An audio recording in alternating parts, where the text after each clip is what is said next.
D'autre part,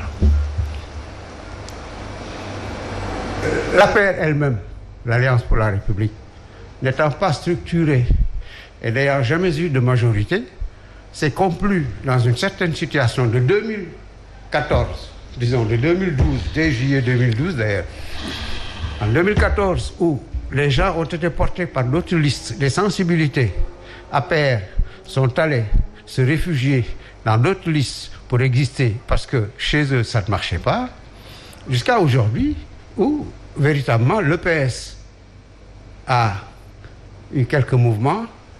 Bon, l'AFP c'est moins, parce que l'AFP n'est pas aussi consistante quoi qu'on dise. Et à partir de ce moment-là, Macky a pris peur, il a dit bon, je ne choisis plus, que chacun y aille. Pourquoi c'est difficile? C'est difficile parce que l'AFP... Il a quand même choisi pour certaines localités. Oui, prenons Dakar. Oui. Où il dit que le PS a 5 mairies, je vous les laisse à l'exception d'une seule. À Saint-Louis, bon, ce sera peut-être son beau-frère. À Ziguinchor, tout récemment. Il a choisi des gens qui ont été constamment battus aussi, parce que c'est un peu ça la surprise du chef.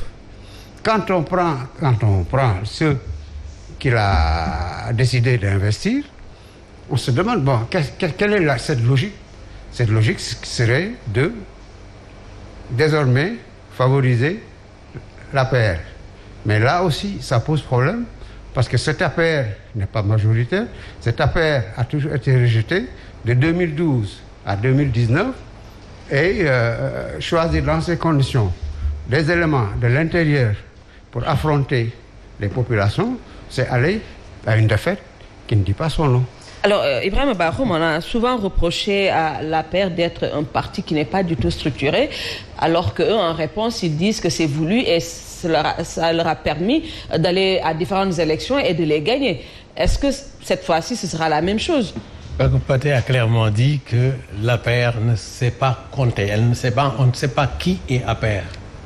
C'est l'APR avec ses alliés. Oui, déjà.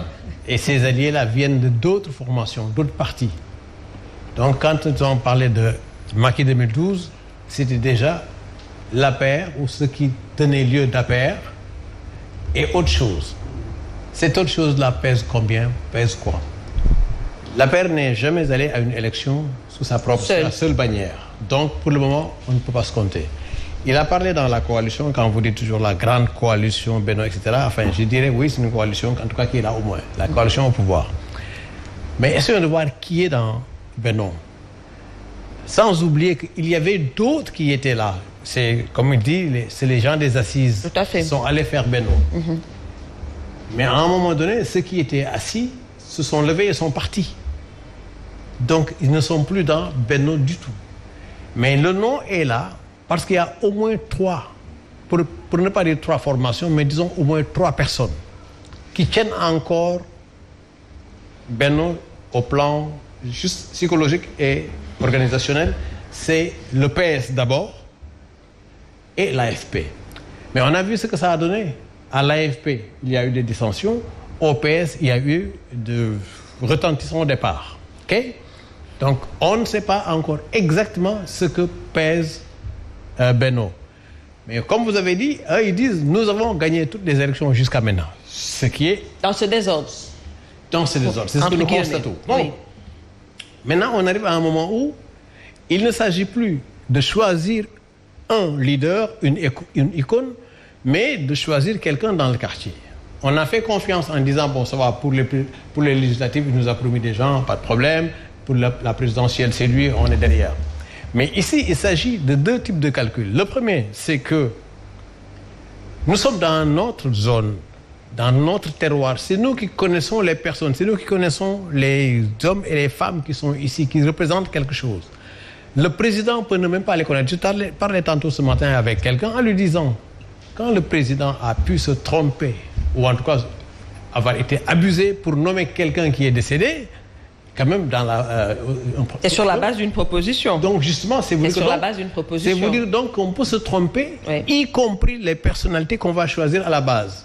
Alors, le président, donc, tant qu'il s'agit d'une élection présidentielle, ses amis, ses supporters, ses militants disent nous sommes avec Macky, mais quand il s'agit de choisir sur le terrain, Macky est trop loin.